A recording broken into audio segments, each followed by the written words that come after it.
Hello there again.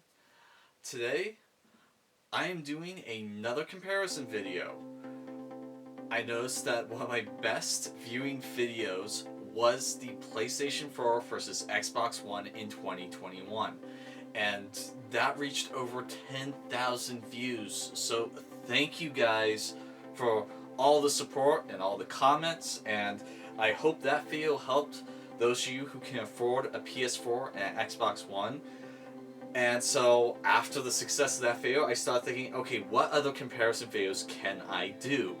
Well, I can do shoes, I guess, but I'm not really a shoe guy. And so I realized I have a Generation 1 Xbox 360 and a Generation 1 PlayStation 3.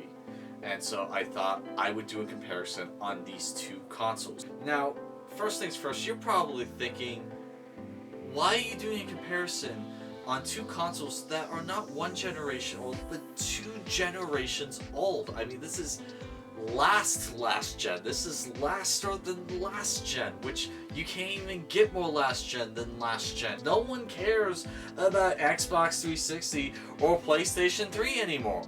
Well, you see, here's the thing. With the PlayStation 4 and Xbox One, to this day, they're still going for like $299 a pop, okay? $300. There are people, they can't afford $300. And two things worth considering. So one, last year we had a pandemic. And when that pandemic happened, game consoles kind of shot through the roof. Like, you couldn't get enough of them. I walked into a few brick and mortar mom and pop game stores and they never, ever had any consoles available. Not even current, but literally like a Nintendo 64, a Super Nintendo system, Ataris. They just could not keep them on the shelf. And this has kind of died down a little bit, but ultimately it shot consoles up greatly. Even these became highly sought after. Alright, so these consoles are very relevant. Another thing worth noting, there are people out there, this is all they can afford. This is all they can get. But some of them don't know what to choose. So we're going to go over that today. And I'm going to get into it.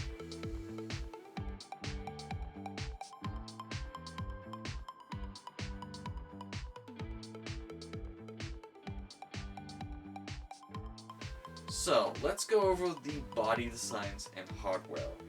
First up, you got the 360, which came out in 2005, and honestly, both these don't look amazing in video footage or whatnot, but like one thing I absolutely love about the 360 is the like sleek nature it has, where it's a little bit wider at the top and bottom than it is in the middle.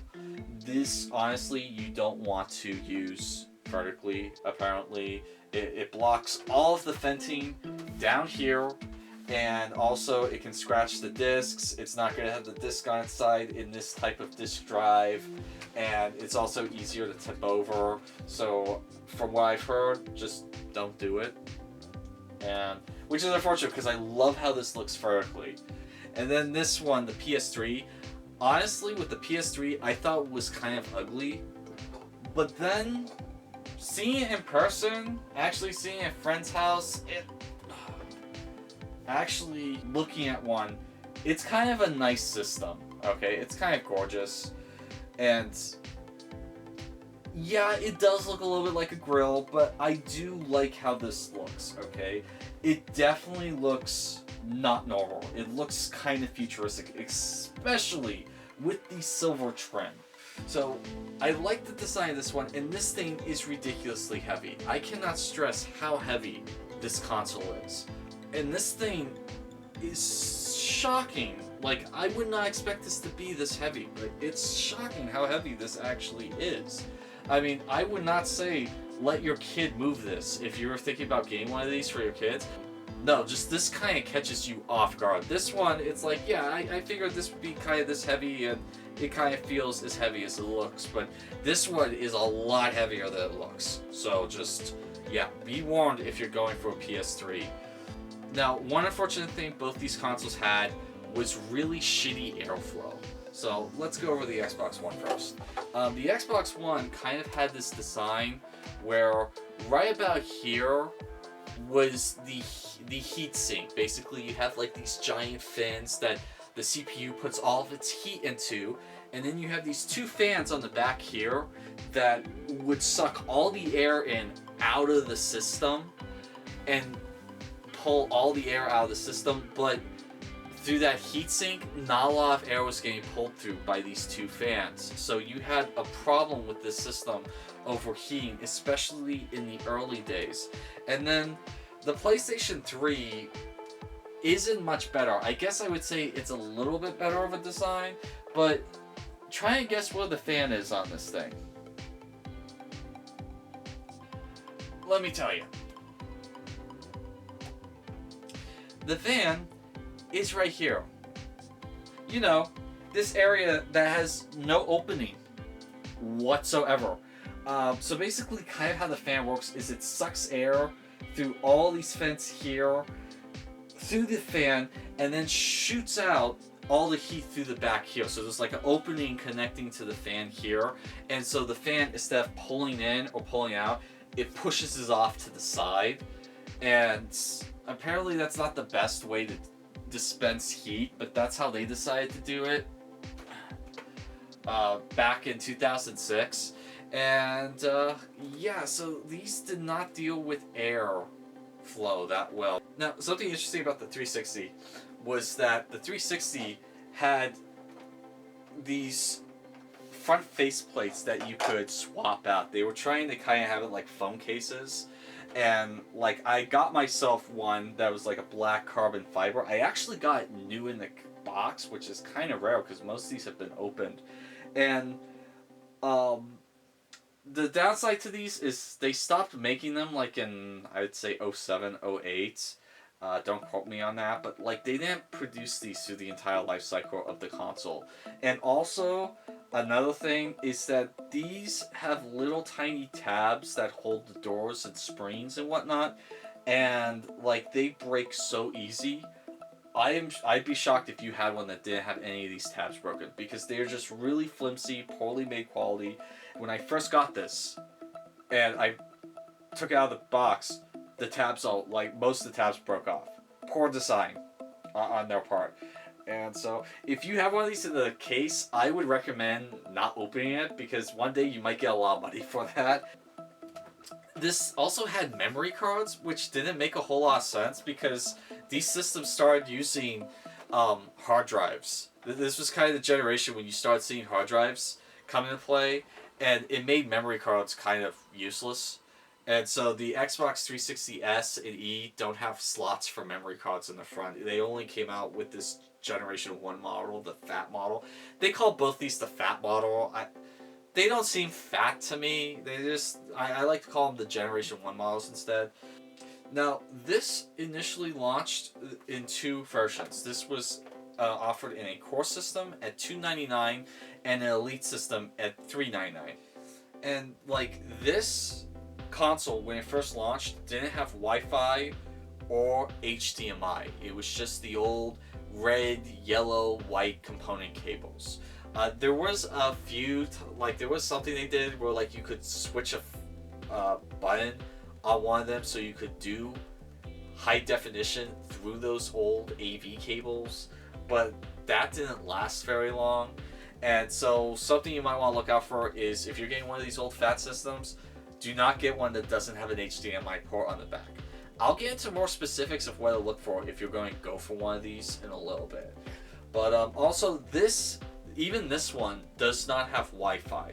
The Wi-Fi adapters on it are like $80 on eBay, and an Xbox 360S tends to go for less than $80 on eBay. So you might as well just get a new Xbox 360 Slim system if you want Wi-Fi that badly. But let's say you have one of these and you need to get an update. Well, one is you do a direct connection through the back, but let's say you can't. Let's say you have like a hotspot, or you have something where all the connections are already taken up and you can't take away an Ethernet cord from anything.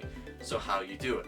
Well, there is actually a way you can get Wi-Fi on this without an adapter.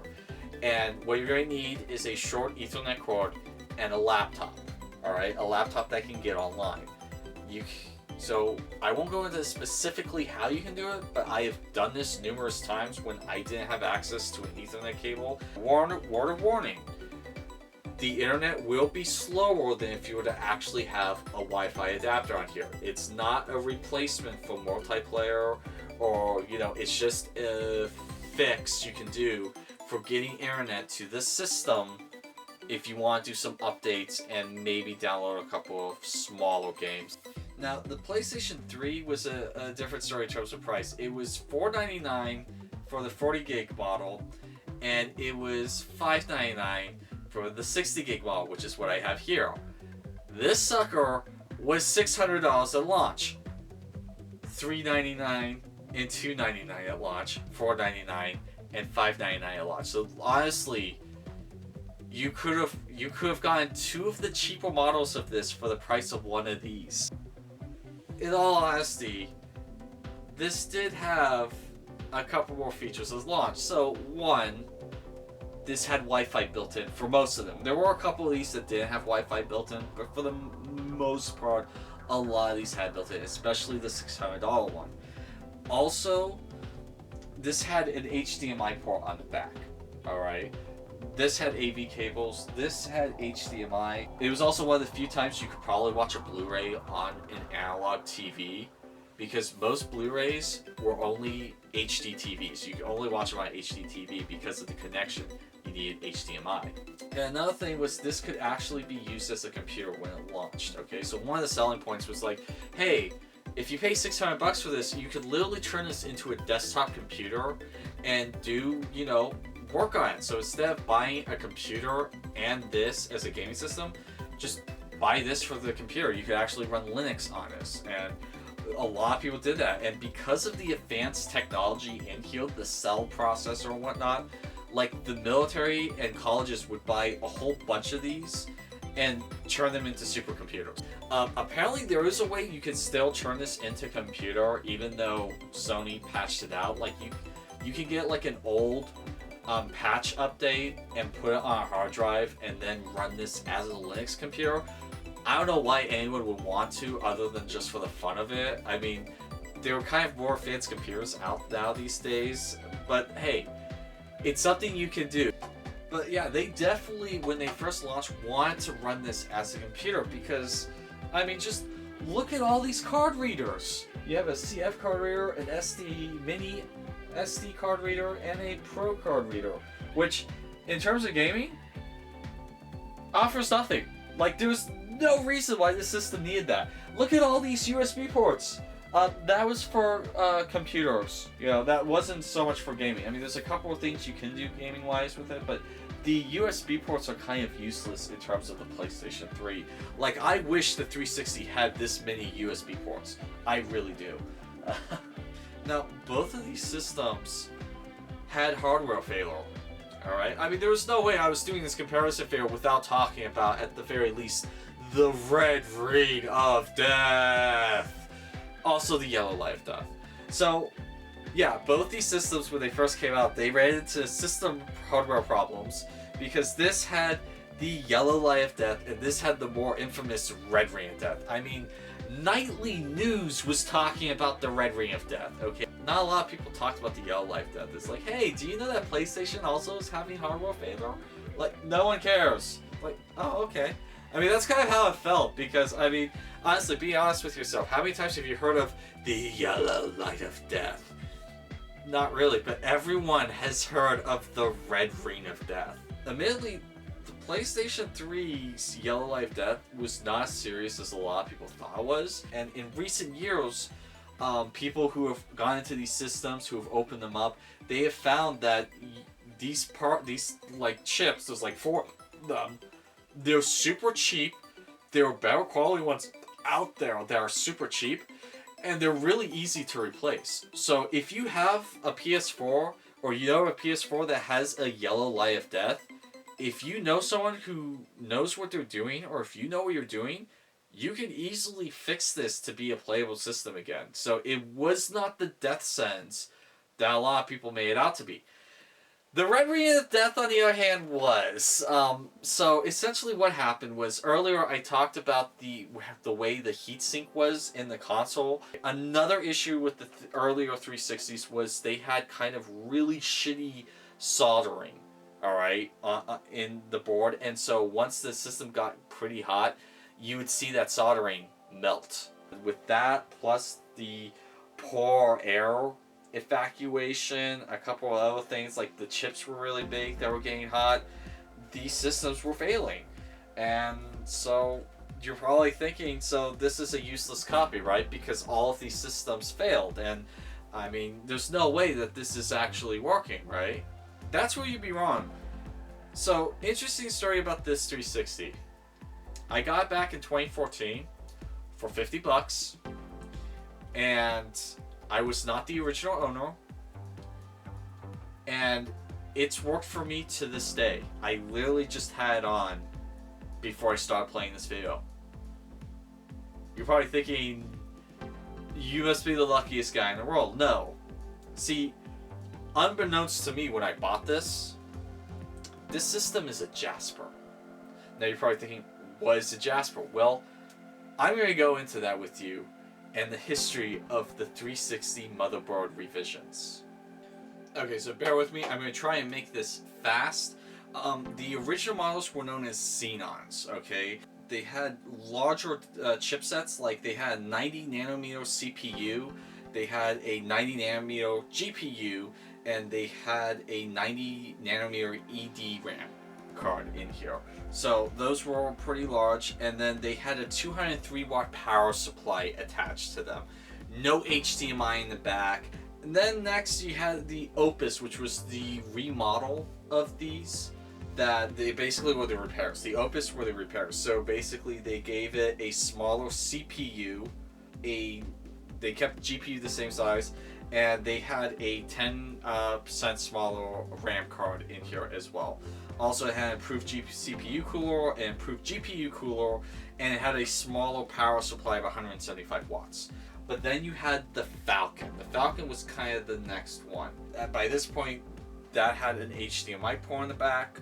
The Falcon had a now 65 nanometer CPU, kept the 80 nanometer GPU, and had the 80 nanometer EDRAM card as well. Pardon me for some of the expressions if I'm not using it right. I'm not the most tech savvy guy in the world, so I might be saying some of these a little bit wrong, but you get the general idea of what I'm saying. Now, the version I have, the Jasper. The Jasper has the 65 nanometer CPU, has the 65 nanometer GPU, and has an 80 nanometer EDRAM card. So it has the smallest chips of all of them.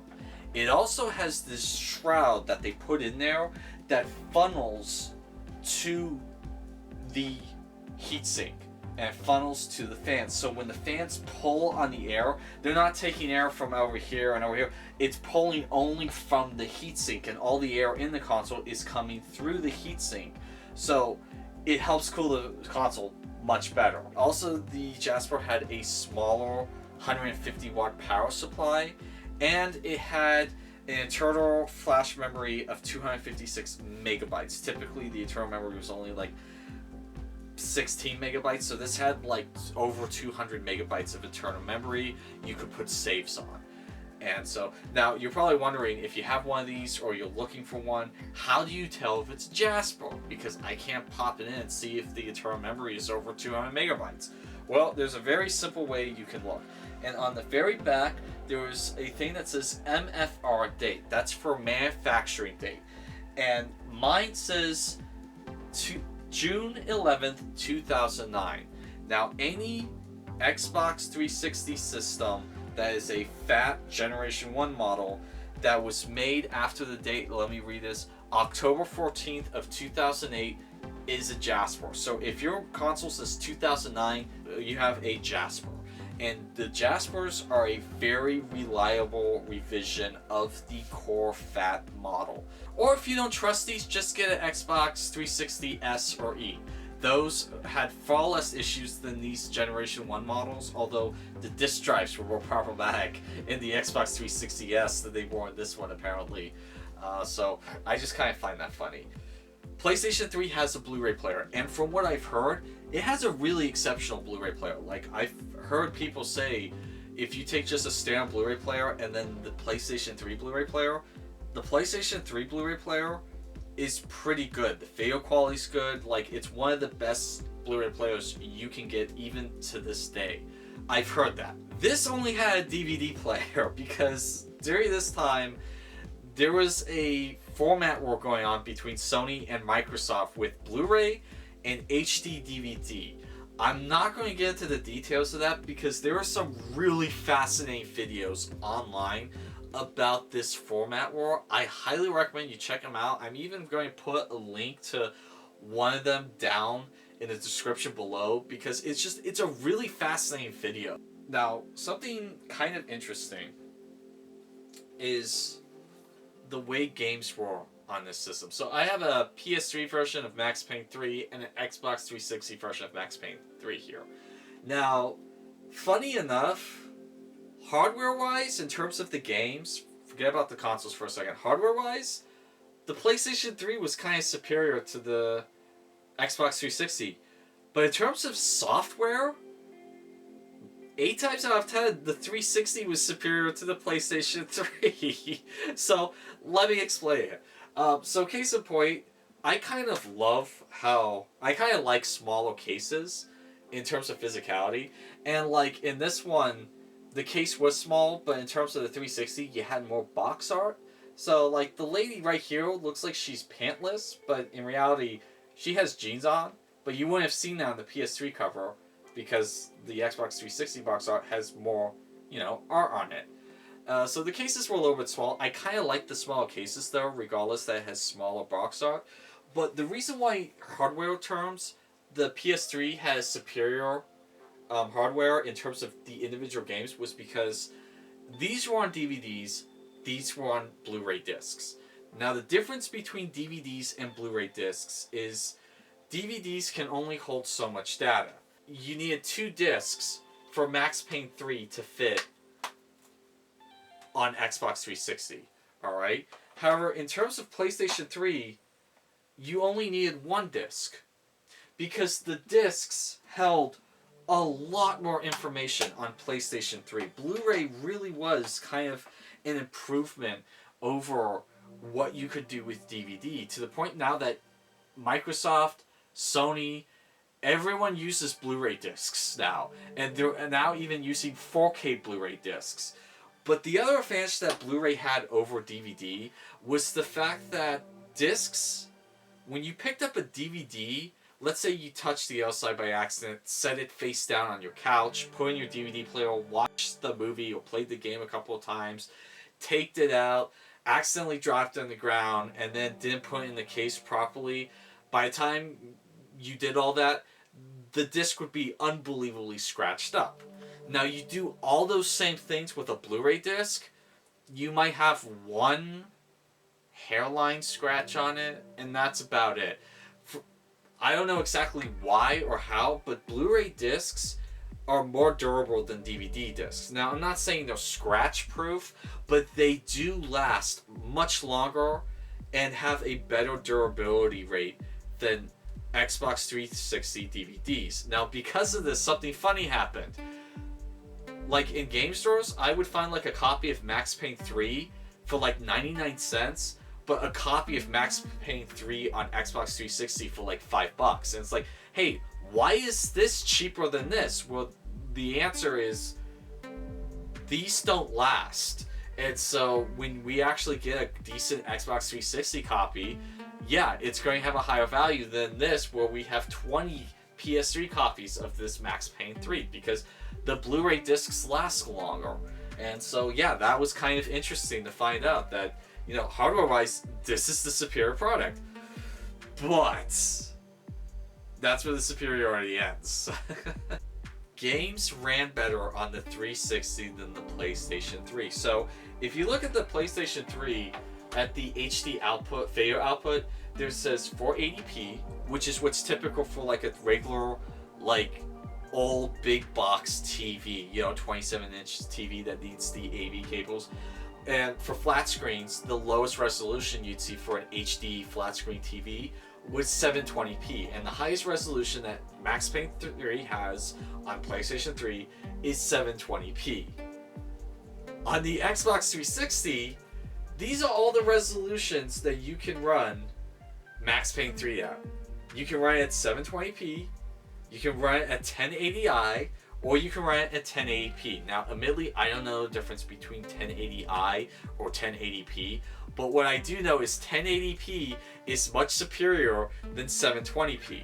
Now, not a lot of people still run 720p unless you're doing streaming. Keep in mind, 720p was no slouch, okay? PS3 games still looked really nice. They were still HD. But, I mean, there are other things that the 360 had over the PS3, like case in point with these two games. This one handled shadows a little bit better than this one. This one handled anti-aliasing better than this one. This one actually could process its graphics a little bit smoother with better frame rates than this one. Now, why was this? Because the PlayStation 3 on paper was a far superior system to the Xbox 360. So why was the Xbox 360 beating the PlayStation 3 in third-party games? Well, the reason was that the 360, when video game developers got this development kit for the Xbox 360, it looked like something that they could work on. It looked like a video game development kit, alright? It made sense to them. It's like, oh, okay, it has this, it's easy to work on. We know how to make games for this. It wasn't too hard to learn on. But when the same developers got the development kits for the PlayStation 3, it looked like something that survived the Roswell, New Mexico crash of 1947. Alright? Like, developers, when they were looking at this, it was just like, what is this? Like, it looked so foreign and alien to them. And, like, it was very clear this was not something easy to develop for. And one of the reasons was because of these weird things they had called SPUs or SPEs, which is what the SPUs were in. And it's like, developers were like, what the hell is an SPU? Like, what are we supposed to do with this? Why is it that we only have 256 megabytes of RAM on each card, the CPU and the GPU, whereas we have unified 512 megabytes of RAM on this one? Like, and so a lot of times you would have developers, they would just work on the Xbox 360 version of a game first, and if they had time, they would then port it to PS3, because the PS3 was so much harder to work on than the 360. And so that's why you had games better optimized on Xbox 360, but on an inferior product than games that were not as optimized on this, but on a superior Blu-ray disc. Keep in mind, I'm not saying all games look better on 360. First-party games on PlayStation 3, especially when the developers got to their second outing, were amazing. Alright? Like, yeah, the first Uncharted game, it kind of shows its age now, and they had some problems figuring out how to use the PS3, but since Naughty Dog was a first-party developer, when they came back to do the sequel, it blew everyone's minds, because it's like, hey, we know how to use SPUs now. We know how to use the system, and so we know how to use it to our advantage. And like the SPUs, the way they were designed was actually kind of fascinating, because they actually could take up a lot of the work off of the CPU and the GPU, which is what the Xbox 360 put all of the weight onto, were those two things. But when the developers knew how to use SPUs, it actually took a lot of the strain off of the CPU and the GPU, and allowed them to make some truly stunning visuals, like with Uncharted 3, Beyond Two Souls, and of course Last of Us, which was considered one of the most beautiful games ever made at the time. And so, yeah, just fascinating how the history of these consoles work. And another benefit that the 360 had, it's not over yet, is the 360 had a unified 512 megabytes of RAM, where the PS3 only had 256 for each chip, the CPU and the GPU. Okay? Now, the reason why that's important is on games, when they were trying to push the GPU, all they could get was that 256 out of it. Whereas on the 360, if they needed a little bit more for the GPU, they could take some of the RAM from the CPU and put it into the GPU. Also keep in mind that one of the chips had 10 megabytes of RAM specifically for that one chip. So they had 522 megabytes of RAM in reality for the Xbox 360. And so that alone allowed them to make games a little bit easier for the 360, just to put a little bit more salt in the wound. And so, yeah, that's why Skyrim looks so great on the 360 but plays terribly on the PS3, at least when it first came out. They did eventually patch it, but when it first came out, it's like, yeah, this was the only way to play it. Skyrim was crap on this one, and then they patched it. It's like, okay, Skyrim's not playable. But, I mean, there were a few times that it was so hard to develop for the PS3 that you would actually see games come out a year later on the PlayStation 3. Case in point, Bioshock. When Bioshock first came out, it was PC and Xbox 360 only. And then a year later, you saw it come out on the PlayStation 3 because they finally were able to get the port to work on the PlayStation 3. And as the consoles did get older, third-party games did become more and more evenly matched. So you start seeing more and more of an even deal with these games. But, I mean, even up to 2012, this game ran better than this one. Next up are the controllers, okay? So you have the 360 controller and the PlayStation 3 controller.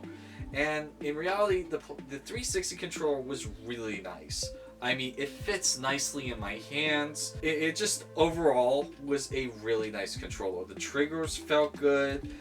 I mean, they had the right kind of click. The thumbsticks worked great. And this is by many considered to be one of the greatest controllers ever made. My only criticism, and it's probably because I came off of playing PlayStation 2, but why is the left thumbstick all the way up here? It just makes no sense. Okay, that is so stupid. I just, like, literally I had a PS2 before I had a 360, and when I just got a 360, I just immediately was trying to use the D-pad as a thumbstick, because it's like, you know, logic would dictate that you put the thumbsticks right next to each other at the same level. But no, Microsoft was like, hey, you know what? Let's just put that sucker all the way up to the top on one side and all the way at the bottom on the other side. And so, like, that's always bugged me with Microsoft controllers. But no, this is a very comfortable controller to use. And, I mean, if this is your favorite controller of all time, I get it. It's just the thumbstick placement on the left side just really bugs me. Then you have the PlayStation 3 controller. And as a little kid, I loved the PlayStation 2 controller. But as a full-grown adult, yeah, it's not terrible, but it's not good either. It's kind of like in this limbo between bad and good. So, for starters, the way I want to hold it, my fingers and my thumbs are not where they should be on this controller. And so, to move the controller up so that my fingers and thumbs fit the thumbsticks and the triggers, I'm only able to hold it with, like, my ring finger, and that's it. Sometimes not even that. Like, sometimes my ring finger and my pinky finger are just way outside of this controller. And I don't think I have the biggest hands in the world, so, like, just this really does not feel amazing for a full-grown adult to use this controller. Now, don't get me wrong. It's a pretty nifty controller. Like I said, it's not terrible, it's just not great. Like, the 6-axis motion control in here is cool when they implement it properly. And then, like, this is a DualShock 3, so it does have rumble support. The earlier ones didn't have rumble, which was stupid. And they tried to explain it like, yeah, people don't want rumble anymore. And it's like, oh, well, actually, it's going to affect the 6-axis, and this has both rumble and 6-axis, so clearly that was bullshit. It probably had something to do with that lawsuit that they were having, and they just thought, you know what, we don't need rumble, and, you know, like, actually, yeah, you do. But, so, yeah, ultimately, I would say the controller for Xbox 360 is better than PS3, but keep in mind that there's all kinds of third-party controllers that you could get for the PlayStation 3, some of which look eerily similar to an Xbox 360 controller. So don't let the controller be your deciding factor, because you can easily get an aftermarket controller that's a different design and fits your hand better. Now, both of these had online multiplayer. They kind of really got big in them, and there's a difference between the two. You're probably going to see more things online for the multiplayer of this simply because of Xbox One backwards compatibility. But PlayStation 3, stuff is getting removed offline on multiplayer all the time. the multiplayer on the PlayStation 3 is kind of dying. And what's sad about it is that multiplayer on PS3 was free. You heard me right. It's free. You can actually play online multiplayer games for free on PlayStation 3. Now, I understand the PlayStation Store, the way the internet's set up, it's not the best. It's not as streamlined as Xbox Live Marketplace, but you're getting online multiplayer for free with this thing. And so it's unfortunate that so many of the PlayStation 3 games that had multiplayer, their servers are being shut offline. They're being shut down. They don't have a lot of multiplayer games left. Definitely you can get some use out of the online functionality with these consoles, but you should not get these solely for online.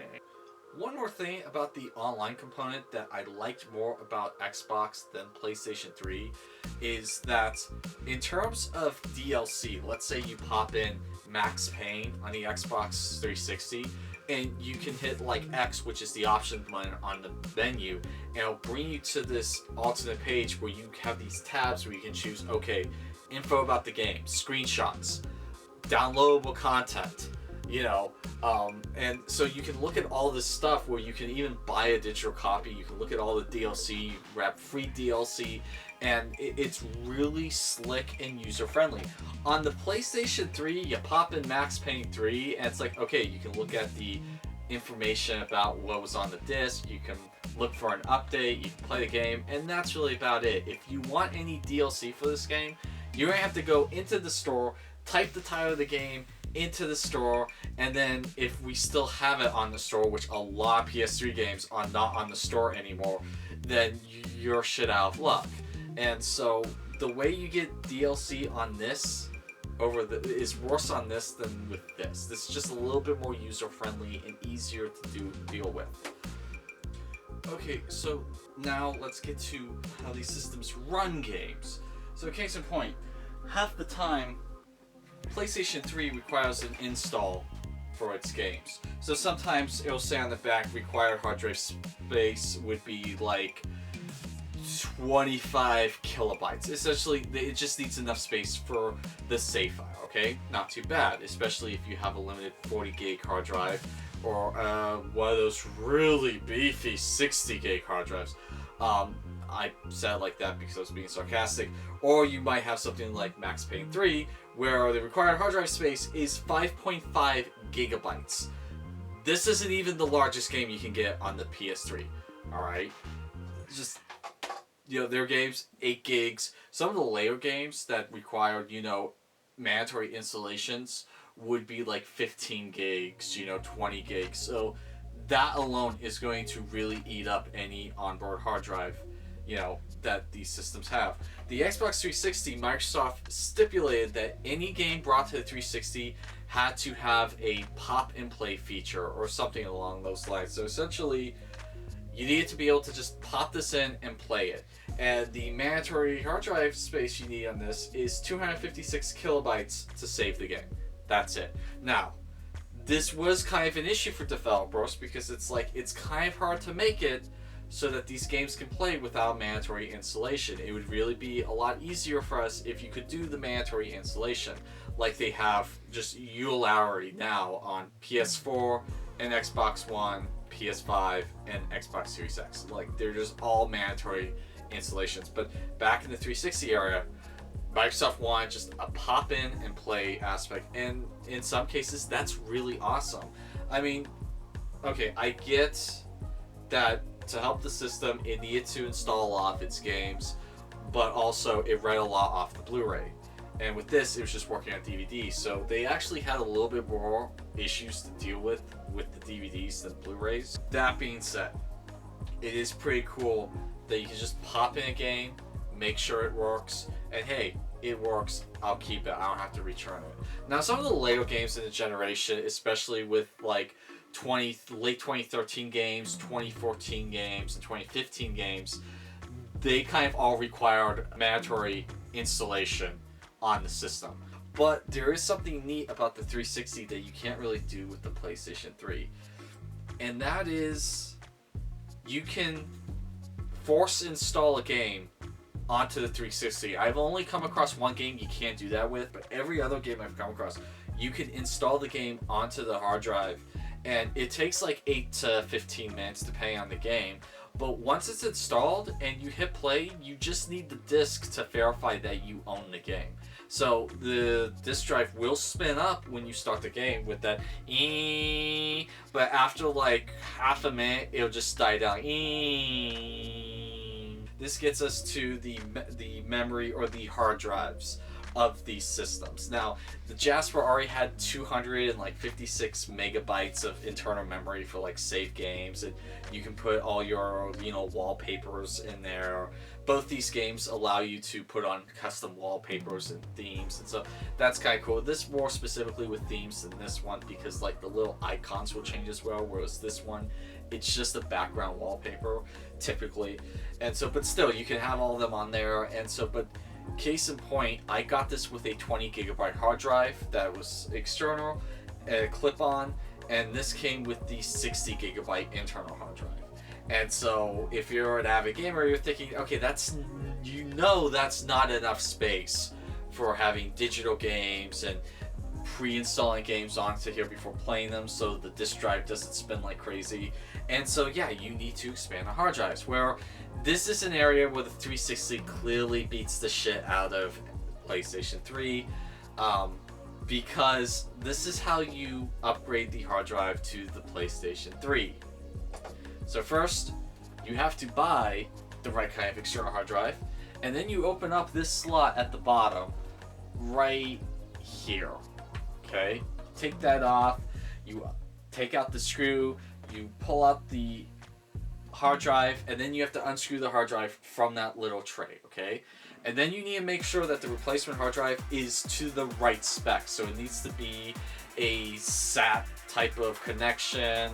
It needs to be a 2.5-inch laptop hard drive. It needs to have at least the same amount of revolution speed that this hard drive has. It needs to have at least the same amount of cache that this one has. This one has like 8 megabytes. And so then you get that screwed in, you pop it back in, you put the slide into the connection, put the screw back in, put the lid back in, and you're not done yet. You then need to go on a laptop or a computer, and you need to go online and find the latest system update for the PlayStation 3. I will see if it's still available officially on Sony. And then you need to get that update, put it on a flash drive, which you have to format to a right kind of specific coding before you can have it to be put into the PlayStation 3. So make sure the flash drive is formatted to that right code. Then you put the latest system update onto the flash drive. Make sure it's in the properly named folders. You can't just put in the flash drive. It has to be in these 3 properly named folders. And then you can pop in the flash drive into one of the numerous USB ports on the front. Turn on the system. System will say it does not recognize the new hard drive. Do you want to format it? Do you want to take information from a USB drive to put it on the new hard drive? You say yes. You do these button prompts, and then finally, you now have expanded your hard drive for the PlayStation 3. Okay. So if that seemed kind of complicated, that's because it is.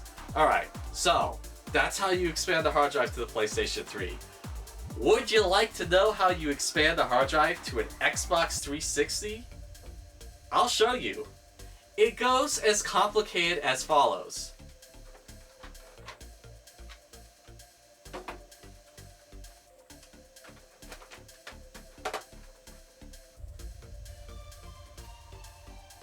That's it. Okay? That's how you expand your external hard drive to an Xbox 360. And if you're concerned about the Slim or E model, it's just you open up a door, slide out the hard drive, put in a new one, close it, you're good. Alright? That's it. Is that too complicated for you? Is it? Is it? I know some fans will go, well, okay, hold on a second. These are proprietary tech, okay? You can't use them for anything else, so of course it's that easy. Alright? I mean, you're able to use any laptop hard drive you want, so there's more freedom here. Yeah, okay, I see your point. But there's another way you can expand the 360's hard drive.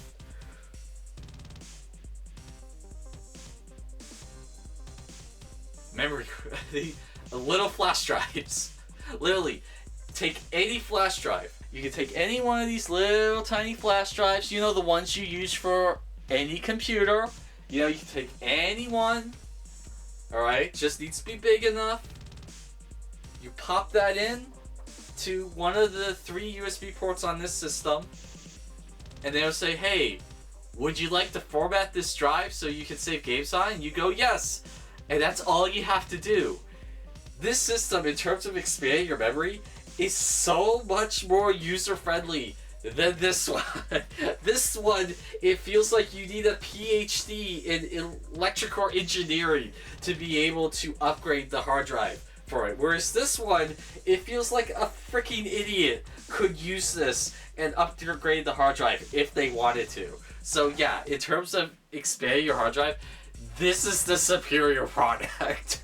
Okay, hands down, without a doubt.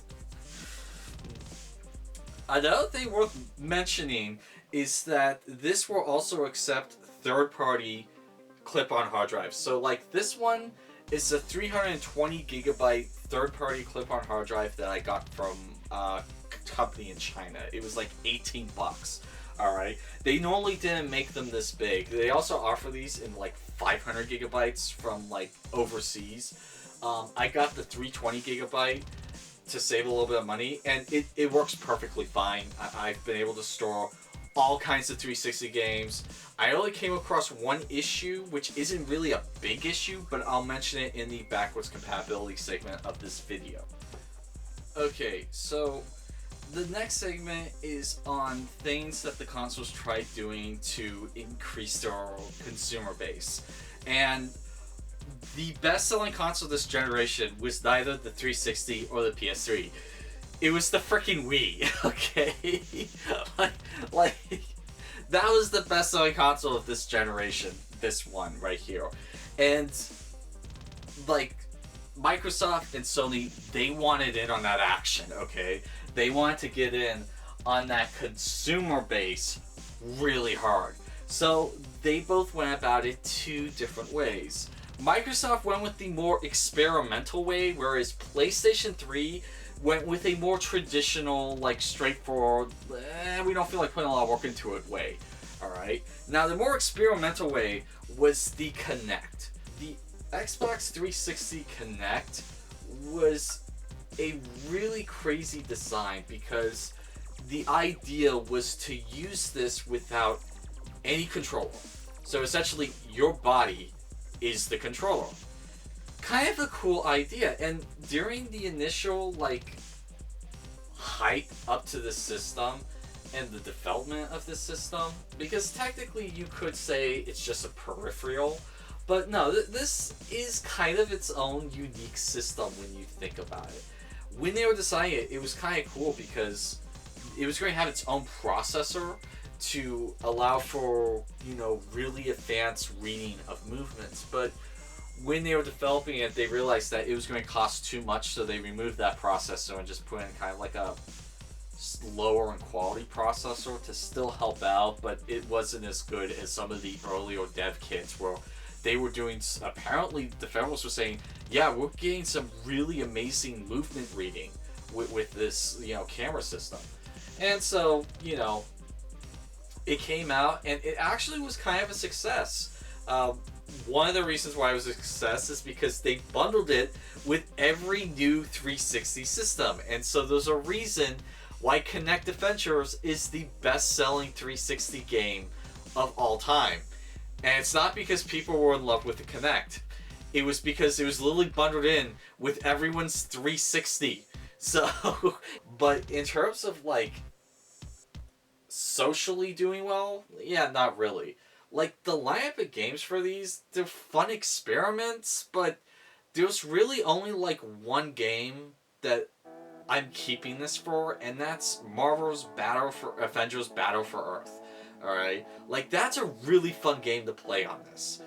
But apart from that, nothing else has really enticed me to keep this. I mean, everything else was just kind of like a gimmick, like a gimmick try. Like, hey, I have an idea for a gimmick. Let's see if it takes off. It didn't. Okay, I have an idea for another gimmick on Xbox Connect. And then they tried getting this involved in third-party games. So, like, you saw Splinter Cell, you know, Blacklist. You saw Dead Space 3. You saw Mass Effect 3 all incorporate the Xbox 360 Connect into some aspect of the game, but 9 times out of 10, it was just voice commands. That was about it. And so, yeah. Was this a fascinating experiment? Absolutely. But is this a must-buy if you get a 360? No. I mean, unless you like the idea of throwing a punch and an Avenger throws a punch as well, then yeah, that would be worth it. And one more thing to note before I move on from the Kinect. There was something about this system that Microsoft didn't really take into account for, and that was the player base that had the space to use this, because the Kinect requires you to have a huge amount of room, both depth-wise from the camera and width-wise to move around. So some of these games, you just go step right, and if you're not in a huge open room, it's not going to work. And plus, the camera needs to read your whole body, so there can be nothing obscuring your body from the camera. And it's easier said than done trying to be able to fit with all those requirements that this system has, so that has it going against it. And then PlayStation decided, let's go a little bit more simpler. They came out with the PlayStation Move. Now, the PlayStation Move isn't as exciting as the 360. You do need controllers for the Move, alright? But it was kind of implemented a little bit better. So, for starters, there's a reason why this camera is much smaller, because it doesn't need to read your movements. Alright? It doesn't even need to read you. All it needs to do is, it has a microphone on it, so you can use it as a webcam. I mean, you could also double the Kinect as a webcam, but you can use this as a webcam if you want. But all it needed to read, really, was this. It just needed to read this glowing light bulb. So that issue I talked about earlier with the Kinect needed to read your whole body and you needed a huge space to move around, this didn't require as much space. And so, yeah, you could actually be in a cluttered room, and as long as you could move the ball on the front of this controller around a decent degree, it didn't have to be completely open, but as long as you can move around a decent degree, you could enjoy PlayStation Move games. And sometimes you would need 2 of these, but a lot of times you would just need this and one of the navigation controllers, so it doesn't even need to read this. This is just to tell it, yeah, move left or right. It just needed to read this ball. So imagine you can either try and read the entire human body or a little glowing orb at the end of a controller. And so a lot of the experiences on the PlayStation Move did work a little bit better. And the Move actually did successfully do something that it was trying to do. It was trying to take player base away from the Wii. And I feel it was more successful than the 360 because one of the reasons why I was highly considering getting a Wii was for 3 action games. The 2 Resident Evil on-rails shooters, and Dead Space Extraction. Alright? That's what I was going to get a Wii for. And those were made available on the PlayStation 3. And so once I got those, it's like, I don't really need a Wii because I'm not really into Mario, I'm not really into Zelda. I was kind of into Metroid Prime 1, but I wasn't really interested in getting any other Metroid Prime, so like, just, there's not a whole lot of stuff on the Wii that's really for action fans. I mean, there are action games for action fans on the Wii, but in terms of like the really specialized stuff that was going to draw me to the Wii, they were available on PlayStation 3, and so I got them, and like, I didn't need to get myself a Wii anymore because of those 3 games. And so it's like, kind of, the PlayStation Move did successfully get this person away from getting a Wii. So I guess, good job, guys. You saw games like Bioshock Infinite that saw PlayStation Move support, Resident Evil 5, Heavy Rain, You saw move support for Killzone 3, Resistance 3. You saw move support for House of the Dead. You saw move support for all kinds of games, and Dead Space Extraction, the 2 Resident Evil move games that required an on-rails sequence. They were kind of like House of the Dead. I mean, the kind of work they put on move support with PlayStation 3 games was a lot more impressive than the 360 Connects. Now, in terms of the exclusives that were available on both these consoles, yes, both these consoles had a nice healthy library of exclusives. However, it should be known, while all of these exclusives are still playable on these consoles, the 360, most of its exclusives got brought over to the Xbox One through its backwards compatibility. And so things like the Gears of War games, Halo, Crackdown, even 2 Human, all playable on Xbox One now. So there's not a whole lot that's exclusive to the Xbox 360.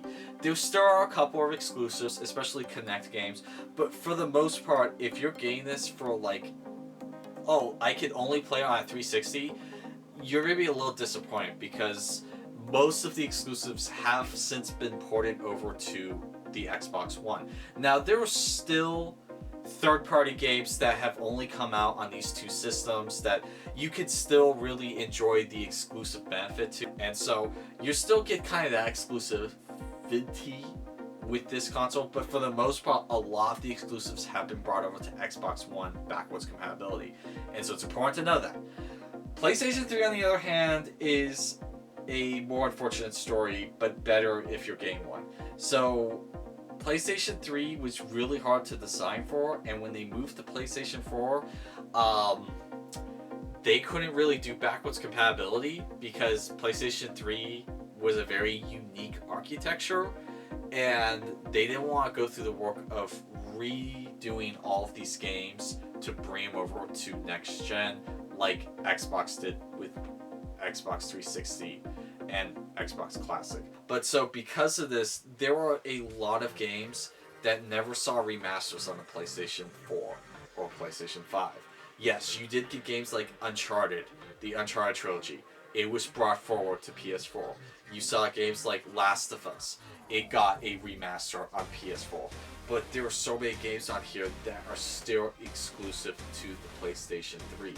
Case in point, the Killzone trilogy. Yes, the first one did come out on PS2, but the second and third one, still exclusive to this. Injustice 1 and 2.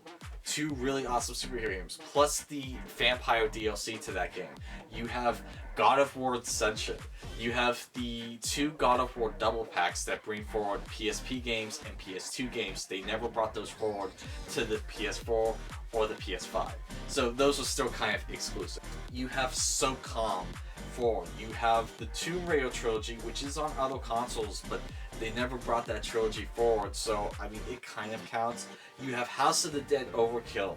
You have the Resistance trilogy, alright? One of the coolest sci-fi trilogies that made me want to get a PS3. The fact that it is still only playable on PS3 is kind of a shame, but also a selling point for the system. And let us not forget, one of the most surprising, still to this day, exclusives of all time, Metal Gear Solid 4 is still only playable on this, okay? It's never since been ported to PS4, PS5. So yeah, in terms of exclusives, like the 360 has maybe like a handful of like exclusives people don't really care about, but this thing has so many massive exclusives still exclusive to the system that it clearly wins out in the exclusive department over the 360. Now, both these consoles actually include backwards compatibility to an extent. So let's start with the 360 first. All Xbox 360s, this is universal with all of them. They all have a sort of limited backwards compatibility with the first Xbox generation. I want to call it Xbox One, but the morons at Microsoft keep giving Xbox the shittiest names you can imagine. So their third console was the Xbox One. because that's not going to confuse the hell out of anyone. Yeah, this was backwards compatible with Xbox Classic games, and it was backwards compatible with about 461 out of 996 backwards compatible games. And so that is a healthy library. Unfortunately, there's just a lot of really awesome games that were not made backwards compatible on the system, and that sucks. Now, there is one caveat to know with the backwards compatibility. It works fine. The only thing is you need an official Microsoft hard drive to be able to achieve backwards compatibility, okay? So if it's like this, if it's a third-party hard drive, it will not do backwards compatibility, and you kind of need an external hard drive. You can't really do it on the internal memory. You might be able to. I don't think I was able to. So you can mention down in the comments below if you can or not, and you know it. But like, yeah, a third-party hard drive that says Microsoft Nowhere on it, you won't be able to do the backwards compatibility. So yeah, as long as you have an official Microsoft hard drive, you can do backwards compatibility. And the backwards compatibility works pretty nice. I didn't have any issues with it glitching out or, busting for you. You just need the disc, and you pop it in, and it plays. So yeah, I did like the backwards compatibility on 360, and there were some really great games that I was finally able to bring over from Xbox to this, so that was kind of a win. Now, PlayStation 3 is a little bit more confusing, but kind of a better deal depending on what system you get. So, this original fat 60GB model was backwards compatible with all PS1 games and all PS2 games, period.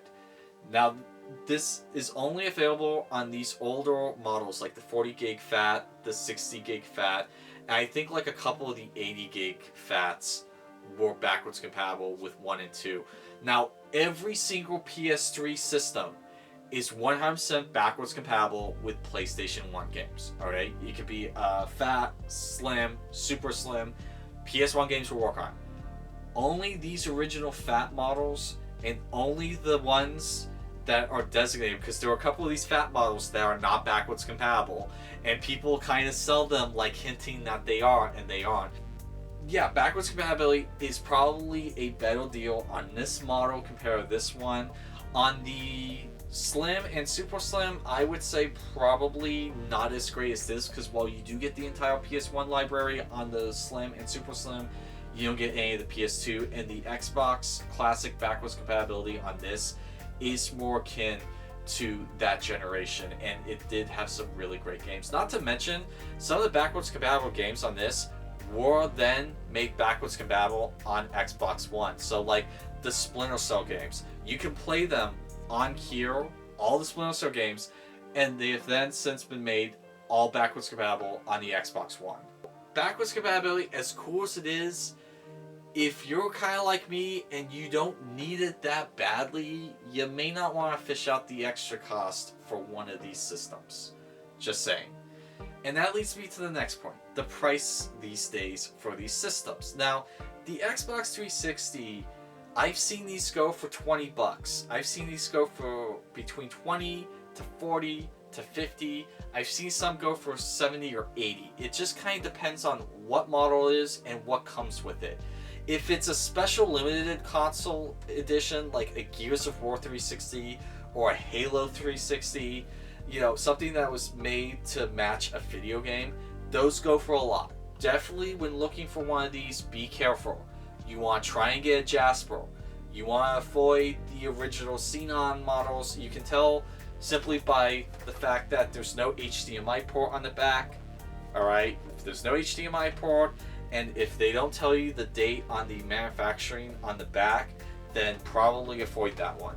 If you're a little bit tech savvy, if someone's saying the disk drive won't open, but it still turns on, that actually can be really repaired super easily. If you know what to do, apparently it doesn't require a lot. You just need to get to the disk drive, take off a rubber band, rub it a little bit, like break up some of the dirt on it, and pop that rubber band back in, and you're good to go.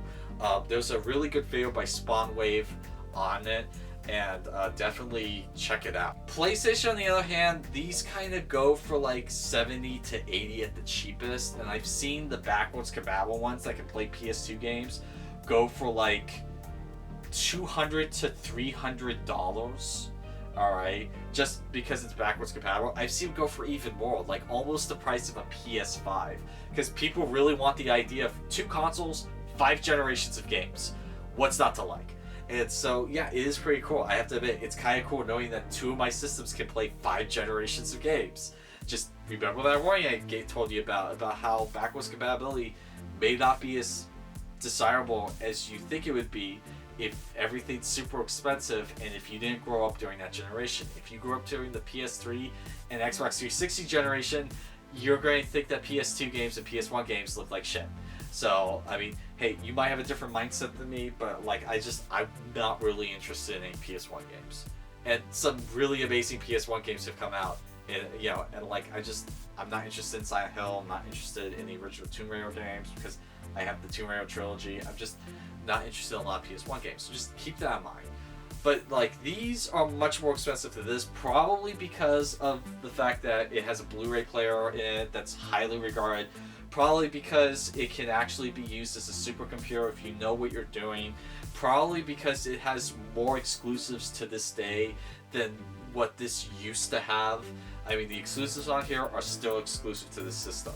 And so there's a lot of things that just jack up the price to this system. So, this is going to be more expensive than the 360. So ultimately, in the end, who is this for? Who's going to appreciate these 2 consoles, okay?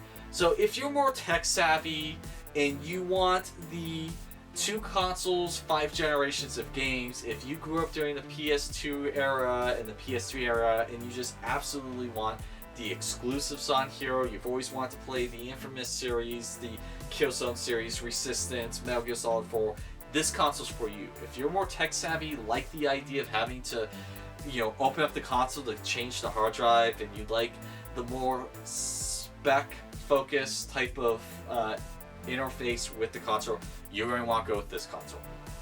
But if you're more of a casual gamer and you just want to get something for your kid that they're going to be able to use relatively easy, you don't have to worry about upgrading the hard drive, you want a simple to use interface, and you want a little bit more online playability than what this will have, then you're going to want to go with the 360. Alright, now this has free online, okay, but most of the games are just shutting down that, whereas this has the Xbox One backwards compatible games probably to rely on. So yeah, if you're just more of a casual gamer, you're going to want the 360. So if you're more of a specialized, like, hey, I want these exclusives, you're going to want to go with the PS3. If you like the idea of Kinect, this. If you want to play some PlayStation Move games, definitely this. Yeah, that's kind of the person who's going to want these 2 consoles, okay? This was a lot more simpler for me to get used to than the PlayStation 3. I'll be completely honest with that. PlayStation 3 does have a couple more benefits though. It has a better Wii attempt, it has more exclusives, it has, some of its games actually look better than the Xbox 360. It's just the third-party games that tend to look better on the 360. So ultimately, that has been my comparison of these 2 consoles. If you can get both, great. Okay, I like both these consoles. I don't plan on getting rid of either one of these. So that just will tell you how much I've actually enjoyed these consoles. I've already been through the list of what was pro, what was con on both these consoles, and so it's kind of up to you which one has more pros in your liking than cons. Some of these things that have pros, you may go, yeah, that's not an issue for me. I don't really care about that. And so, like, yeah, you may not care about Kinect or PlayStation Move, so that wouldn't be a factor for you. So, anyway, this has been my comparison of the PlayStation 3 and the Xbox 360. I am sorry this video went so long, but I had a lot of information I had to go over. So, yeah, my name's Christopher Connor with 11th Hour Reviews. I hope this video helps you guys. And that is, thankfully, all for this long-ass video.